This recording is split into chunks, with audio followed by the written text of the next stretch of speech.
Welcome to the Couple-preneurs Show, helping couples in business develop structure and strategies that nurture the balance between business and home, bringing you interviews and insights to give you the secret sauce of power couples. Here are your hosts, Oscar and Kaya Frazier.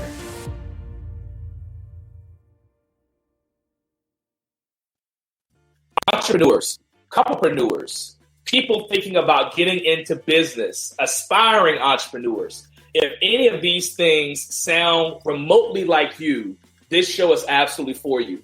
I'm super excited about today's conversation. We've got a great guest that I'm sure each one of you are going to learn something from. But before I do that, let me turn this over to Kaya so I can make sure she does her part and I don't just gloss over it. So if you can, Kaya, do your thing. We've got to acknowledge our sponsors. Sponsors pay the bills and all that good stuff. So Carolina Runners is our first sponsor. They're a family-owned trucking company, owner-operators looking for an authority. Please check them out. Give them a call or check out their website at carolina-runners.com. Also, we have Talk Shirt to Me, shirts that speak and help you express your style. You can check them out at talkshirttome.com, and it's spelled exactly how it sounds. Look at you going straight through it. That's pretty impressive, man. Yep, and I got the dash. You are getting damn good at that, man. Whoa. All right. So for everyone listening, let me start with a quick story, and I think that this is going to be a great segue into the special guest that we have today. Some years ago, in Charlotte, and this was probably, gosh, Kaya, what was this? Maybe back in 2015, 2016. Yeah. But we knew Mary prior to 2015. We did. Yeah. Yes. Right. Oh, yeah, you're right. It was probably 2012. Yep. Around that time. That's yeah. Right. So Kai and I have, as most of you guys know, we've been in some level of entrepreneurship since 2004. And, we wrote this business plan probably in 2007, 2008. We wrote a business plan that we were going to open up this booze, blues, and barbecue juke joint, for a lack of a better word, in Charlotte, North Carolina. And when we wrote it, the concept was going to be like this, under 5,000 square foot, small, location where people could come in and get great food and listen to great music and really get authenticness in an area that was kind of lacking that, right? And so we would, as we met Mary, and Mary would just like listen to our vision, listen to our dreams about this, and you'll find out why in just a moment, everyone, because Mary is very, very deep within the music and acting and that genre, if you will. A bottle of awesomeness. All in the one. Exactly. That's why I'm so excited about this. So we talked to her about this dream, and some years went by. We just kind of lightly talk about it, etc. And then finally, in I believe it was 2014, we met with some realtor. We started looking at some locations. And when 2015 hit, we finally decided to go ahead and sign the lease. Now, the sidebar, which most of you all will probably find out over a good cocktail, would be that we totally bypassed our business plan and ended up, building this well over 12,000 square foot mammoth that just about killed us. But the person that helped keep us sane, and the person that helped us with almost all of the real true talent that came through the restaurant is none other than Mary London. So, Mary, thank you so much for being on the show. We are absolutely excited to have you here today. And blessed. I tell you what, it was such a great meeting of the minds. The first time we met, it was like, oh my gosh, I've known you forever. And I think we all had that mindset of let's do this, and the excitement that we kind of fed off of one another with. And I thought that was probably the really key thing that happened. And I think collaboration is really important when people are getting together, feed off of somebody else that gives you that energy level, and the synergy is good. And we had that. And it was really great because when you called me after because we did look at some properties prior to the one that became Blue Notes. But I like the smaller venues and things along that line, but man, that was such a great time, and it was stressful at times. And I still think that still think that your dream, your original dream, was the one that was going to be the key dream that would have really been incredibly successful here, because I really loved what you had in that game plan. And it's it's okay to have a sidetrack, though. It's okay to go off the rails a little bit, and then to say, okay, I'm going to go a little further than I expected to, and then you learn from your mistakes or you learn from your wins. I mean, that's the only way we ever learn or grow our business, right? That's absolutely right. Absolutely. And stuff. So we could, I know, continue to talk about this topic for so long, but fortunately, in this conversation, it's really about pouring more into you, Mary, because a lot of our, listenership, they're entrepreneurs, they're couplepreneurs, they're people aspiring to get into business. And there are times when some of those people come to us and they're saying, look, I want to actually get into playwriting or to film or to voiceovers or voice acting, etc. And this is the opportunity for them to really learn from an expert, someone who is in that field, who has done well in that field. So Mary, if you will, just walk us through, Mary, the actual brand, of your company as well, how you got into this and what you're doing now. I got into it because I was in radio for years. I was a DJ. I was on the air. I did live radio. And then when voice tracking took over, I left radio. And a friend of mine had an advertising agency, and he did a lot of commercial production work. And he said, "Hey, come on and do this stuff with me." And we did a morning show together. So I did a lot of mimicking, and I'm a voice actor. So we did a lot of different things, and we did character voices, and we both were creative writers, and we did bits. So it was theater of the mind type stuff, and we really fed off of that. As a matter of fact, I'm still producing a syndicated radio show that's theater of the mind. There's a lot of theater of the mind in it, but it's like a best of the 70s type show. It's called And Then There Was That with Sunny Hollywood Chase, and I'm the executive producer for that. But that came about as I started to work with him after I left radio. And the thing about it is that, every opportunity, it's like, okay, I want to do this. Can I do this? And those that want to get into things like voice acting and doing commercials and stuff along that line, your best bet is to always find someone that knows more than you do and that can give you advice. Listen to things that are being done on the radio, on television, see what type of delivery that there is. And, actually, there's something out there right now that I think is a huge advantage to people that want to get into something, and it's the Masterclass series. And it's really worth it to be able to check it out, to see whether or not that's something that you would like to develop, because it helps you develop it on your own. And you can watch each one of the series, and they've got experts in the field, and they can help you a little bit. And as far as that goes. And there are so many tools you can have on your telephone right now. So if you want to do commercials and you want to audition for something, you can actually use tools that are on your cell phone. Things like Twisted Wave, which is an app download. It's Twisted Wave. Okay. And you can download that. You have that? No, we don't. We're writing it down. Twisted Wave is a great app because you can just do the voices, you can do your voice stuff on there, and then you can go into it. You can actually, on your phone, you can edit out things. So if you have breaths and things along that line, you can actually put a little echo behind it if you want to. You can normalize it. There's a lot of different things and tricks that you can use on it. But it's really convenient. So if you're on the road, say if I'm on the road and I get an email that says, you've got an audition for so-and-so. And the studio tells me I've got an audition for that's due that day or due the next morning. If I can't get to the studio to do it, what I'll do is I'll just go ahead and I'll do Twisted Wave on my phone. And the quality of it is good enough for me to be able to send forth as an audition. And, you either get the gig or you don't. And there are times when I do, and there are times when I don't, but it's a crapshoot.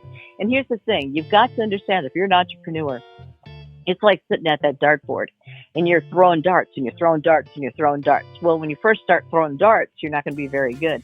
But the more darts you throw, the more options or the more likely it is you're going to hit the bullseye. Yeah. And unless you continue throwing those darts, you're not going to know whether or not you're going to make it. So if there's something that you love to do, go for it.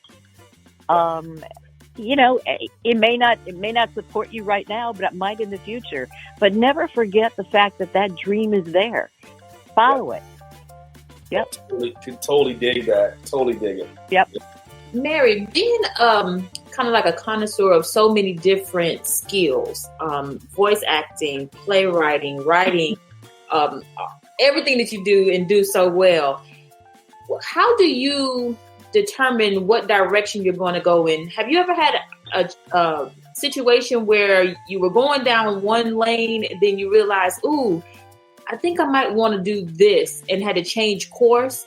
Can you tell us about something like that and how that made you feel and how you were able to overcome it? Yeah, there's something I thought about the other day. Somebody said to me, "Oh, you're so lucky. Things are always falling into your lap." And I don't think that that's true. I think that what happens is things fall, right? Right. And it's your option to take a look at all the stuff that's there that fell.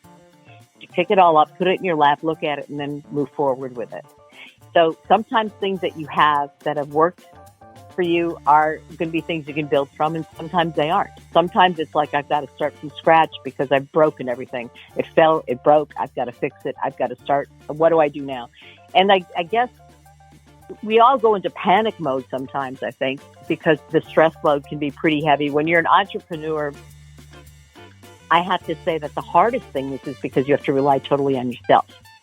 Right. It's up to you to be able to get you have to get your own ideas. You have to, but that's why you have mentors and you have other people that you feed off of that are successful within their industry and things that you want to do. But I think that the stress load that you have, because it's all up to you, is really difficult. So you have to have another outlet. For me, I mean, I trained for a triathlon, and that's what I did to be able to clear my mind. Every morning, not every morning, 2 to 3 mornings a week, I swim and I do laps. I swim 1,000 meters in the morning.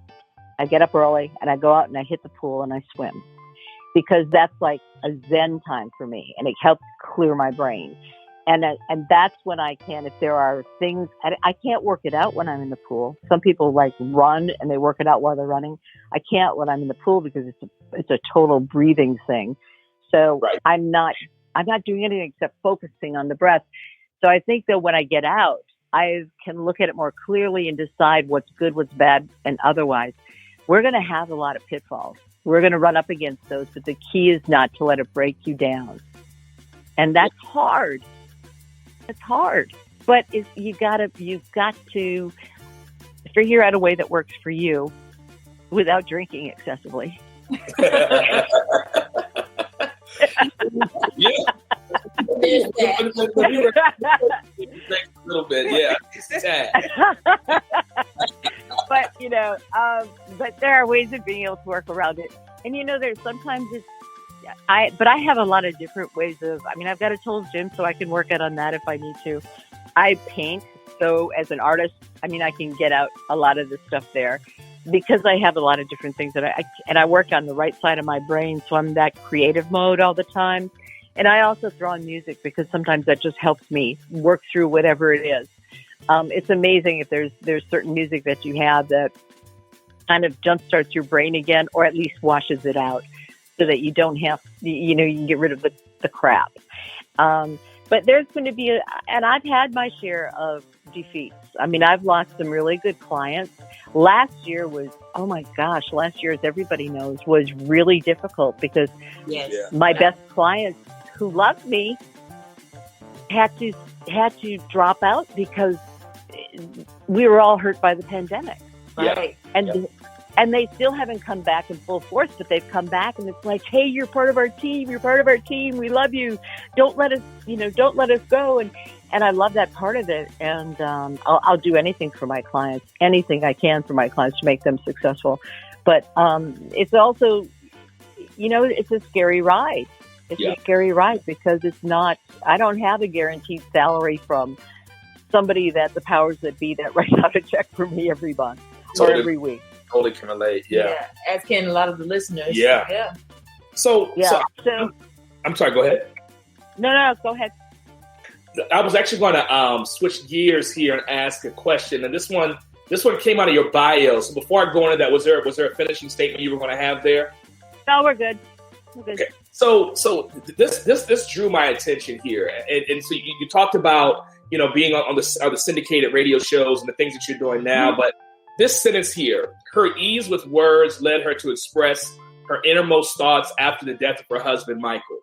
And talk about the lost world. I of course we know a lot about it. We followed you, and we've been heavily involved in a lot of the things that your mind, how it works. We'd love to just hear the backstory there. The interesting thing is that when my husband died, he was a liver transplant, and he had a lot of medical challenges, but he actually had this really positive attitude. So he was really a fabulous person to be around because that positive energy was so great. But when he died, which was unexpected because I really felt that we had gone beyond that point of him being in a danger zone. It was very unexpected. And so for me, the trauma of his death was immense. We never had kids. So that was my soulmate. You two know about that. Yeah. So that's my soulmate. So that was, to me, this huge loss because he's also the best cheerleader I ever had. He was the one person that believed in me no matter what, more than any family member ever did. I mean, he really believed in what I did, and he was always encouraging me to go after whatever dream I had, that there was nothing I couldn't do because he was the same type of spirit. So in order to deal with it, I started to journal every night. It was like letters. I was basically writing letters to him that were of my day and the fact that I missed him and I loved him and things that were going on and what was happening in my head. And that was my way of working through it, but it was my way of kind of talking to him every day. And after a while, all of a sudden I had this huge stack of journals because every single night I wrote. And I started to go back through it, and I realized that there was some really good material there, and that it was, as I read it, I understood the fact that, yes, I can write, and I have the ability to be able to do that, and it's a gift that was given to me, and and I think that when you get a gift like that you use it. That's why you get it. God gives you gifts to be able to share with others. So I thought, okay, I'm looking at this and I'm realizing the progress that I'm making and the fact that, but I also felt all the pain that was there. And I decided that I should put this down in a book. And there's also another reason I did this. It was completely selfish because we didn't have kids. So for me, it was our progeny. It was saying we were here. We lived. He lived. He was remarkable. I loved him, and I want to honor him because I want this to be something that is going to be forever there. So it was very selfish. And then after I wrote it and I published it, it was self-published. So I had people read it, and someone said to me, this really needs to be a play.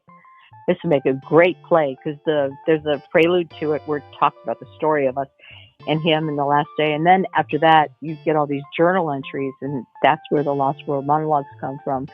And the Lost World, it's LOSSWORLD. So just in case you're wondering if I'm saying lost or lost. Right. But what happened then is when someone said, you really need to do this, turn this into a play, and it's like, okay. So I sat down with a friend of mine who happened to have been a director, and she said, she did a lot of stage stuff. And so I realized I had to make changes to some of them because what you read and what you actually speak are two different things, because you can comprehend things reading it, but it doesn't always come across clearly when you are saying it out loud. Yeah. So I made those adjustments, and then I realized that if I were to put certain monologues in there, because some of it was pretty depressing, so this is really difficult. But I realized that people would be committing Harry in the aisle if I didn't find some light stuff. So I went back through all the stuff that I'd written, and I'm going, okay, I'd make some adjustments here, there, or whatever. And so the Lost World monologues then became a stage production in Black Box, and I had 9 women that performed it in 2015. And on 2 nights in June. So that was really great. And then there's a woman, Kelly Zerbis from Los Angeles, who's a singer-songwriter. She said, I really like this, and I'd like to do something with this. And she said, I would kind of like to do like an enhanced reading and then use some of my original music to transition in between it. So we worked on that, and we did performances in 2017 and 2018 and into 2019. And some were in Los Angeles, some were in the East Coast.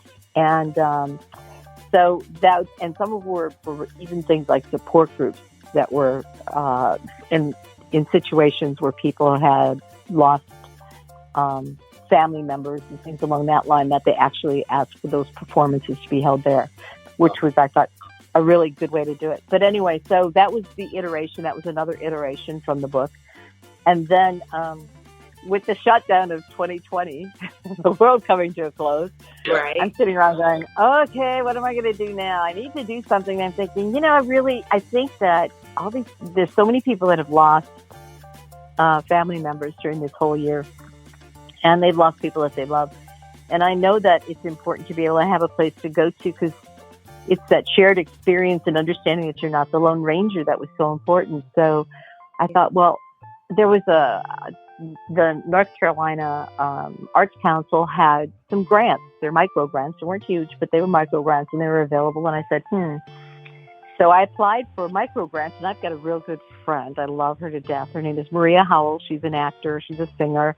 And you probably saw her. If you saw The Color Purple, you know who she is. She was the wonderful, fabulous soloist in the choir in the end of the movie, in the gospel choir in the church. That's Maria, and she is wonderful, but she's also a bona fide actor, and she's one of the hardest working people in the industry. But she and I have known each other for years. So I don't want to tell you how many years, because that would really be giving away too much information. But I said to her, would you direct this for me? And she said, oh, yeah. So I applied for the grant, got the grant. She directed it. I was executive producer. I'm also in it. I'm the worst of all of them, but she also brought in friends of hers that are really good actors, some from Atlanta, Patricia French and Vicki Ang, both who are, you can look them out. You can look them up on IMDb, and you'll find them there, along with Maria. And then Michelle Weber from Charlotte is in it. But we went down to Atlanta, and we shot down in Atlanta for two of the women, and then we did some of the shooting in Charlotte. And then I have a friend of mine who's an incredible, gifted dancer who I wanted on the original stage play, Reba Bowens, and she's just wonderful, and she's an interpretive dancer, and she's very strong. She's also a capoeirista, and she, because I play capoeira, and so she's very, very strong, and she did interpretive dance for two of the pieces, and the whole thing was filmed in this area and edited, and I submitted it back to the council, and that's been done. And I'm going to go back and I'm going to re-edit the audio, because I'm a stickler for audio, and that's not quite the perfect thing that I want it to be. I want to just clean it up a little bit. And then I want to submit it to some film festivals, short film festivals, because it's 27 minutes. And so it will qualify for short film festivals. And I know that early bird for Sundance is in August. I'd like to get it in there. And then there are a lot of, Atlanta's got short film festivals. There's, Nashville, North Carolina's got a bunch of them. And I'm based in North Carolina, so I'd like to be able to get it in the Northeast, or the Southeast rather. But that's where that's going. But the nice news is that my play's also being considered in different theaters now around the country. So hopefully that will open up for that. Yeah. And I'm excited to be able to see that on stage, because I would love to see that done elsewhere and see what the interpretation is, because it's weird. It's really weird going somewhere and sitting there, if it's something that you've written and you're watching somebody else say your words, because they're bigger than you. They're no longer yours. They're bigger, because good actors can make them so real, and they understand the emotion and they get it. And so I'm excited about what's to come. Whatever happens this year is going to be bigger and better. And I want to turn this into a real screenplay, actually. Yeah, I know what happened. That's a wonderful, but there's so many nuggets in that story of just like, one, putting it out there, right? And exposing yourself, taking a risk on an opportunity that presents itself. Just kind of putting all your thoughts and your feelings down on paper and letting them morph into something bigger and better and greater, And then there's the aspect of not being afraid to take some chances, right? So earlier you said that somebody said, oh, things just fall into your lap. No, it's about pursuing something. Yeah. And totally then that opportunity leading to another opportunity, but there's work in between and behind the scenes. And a lot of people don't get to see that work that you put in order to get to the table and have another opportunity present itself while you're still doing more work. So I just think that is a great story that a lot of people can relate to. Yeah, and think about how raw it is. Yeah, I mean that's a raw, scenario where you're having to expose yourself, right? To people in order to get to that dream or to that next goal, and that's. I think that speaks a lot to entrepreneurship. It is a lot of exposure sometimes, especially when you're doing a passion project, you're doing a passion business. That it can really be a naked scenario to where people are going to see the raw you. They see the stories that you were writing, but then it becomes something beautiful, right? And I think that speaks to entrepreneurship at every level of the definition. Yeah. And I think if you've got the passion there, I think that because they can recognize the fact that you really are involved, it's not something that you did on a whim. It's something that you really felt the need to be able to express or to do or, to create. I think that's where the success comes from, because if it's your own and you own it, I think that you end up working that much harder to make it happen. But it's weird because, this didn't happen overnight. And if anybody thinks, it's an overnight. No, the book was out in 2013. That's when the book was out. The play was in 2015. Then the other ones came 2017, 2018, 2019. And then this 2020 is when I got the grant. And 2021 is when I actually did the short film. So this is an evolution of 8 years at this point, right? Yeah. So it's not something that just happened overnight. And in between, I still do my voice acting, and so if you want to hire me to do your commercials, I'll be happy to write them. But that's just it. There are so many options that are out there for you, but continue to keep nurturing and to do it and write it down. A lot of people think that, and I have to physically write stuff down. It doesn't work for me to just throw it into a computer. Having all of these volumes of journals that are handwritten journals to me is really valuable, because I don't think going back to it would be as effective for me if I had put it all onto a computer. To me, it's that personal thing. Write down those dreams, because that kind of stamps it into your head and says, okay, make sure you are writing those dreams down. Absolutely. And then never say never, because you don't know when you're going to pick it up, and just pick it up every once in a while. You may not be able to do it today, but you might be able to do it 2 weeks from today, start something else, or a year from today. But put it down and don't say it's not possible. Just say, maybe it's not possible right now, but I'll figure it out. And that's just it. You figure it out. That's absolutely a common theme for folks that have reached a level of success, is just write it down, make it plain, and then keep on keeping at it, and not stop. That's it. Mary, exactly. we could talk to you for probably 24 hours, and we would still have more to talk about. But we promised the folks we would try to keep all of our shows at least right around 30 minutes. So, unfortunately for us. But I guess fortunately for those, we promise to keep within that time stamp. How can people get in contact with you that would like to either talk to you about voiceover work, voice acting, film, play? How can they get in contact with you? The easiest way is to just go to info@marylondon.com. info@marylondon, like the city.com. Okay. Yeah, and what we'll do is we'll also make sure that that's on the bio, on the show notes when we get this when this goes live. Also, do you have any information for the book or the play? Can they get more information about that by going anywhere? Yes, that's on thelostworld.com. And again, it's Lost, LOSS, thelostworld.com. That's the website that is designed just for that. So if you have a theater and you want to be able to do the production, you can actually order a director's copy there. If you want to order a copy of the book, you can go there. You can also get the book on Amazon, and it's also available as a digital download, as well as a hard copy. Awesome. Outstanding. So cool. Yeah. I always hate jumping off so fast. I know. We're like, no. I want to talk to y'all forever. I miss you so much. Yeah, thank you, man. Well, again, Mary, thank you so much. We're going to actually probably give you a call right after this to kind of debrief and everything. But this has been phenomenal. Okay. I already know that the listeners are going to be they're going to gain something from this for sure. And I'll be happy to take calls. I mean, the information to get hold of me, and I'm going to even give you my phone number. It's 704-779-0996. 704-779-0996.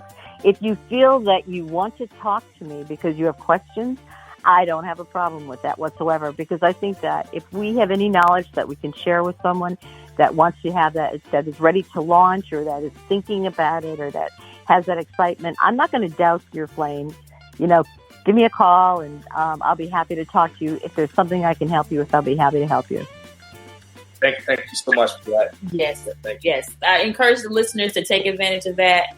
Such great energy and packed full of so much information. Yeah, we're living testimonies of that. Absolutely. Living testimonies of her ability. So thank you again, Mary. Before I start talking again, we'll be on another 2 hours.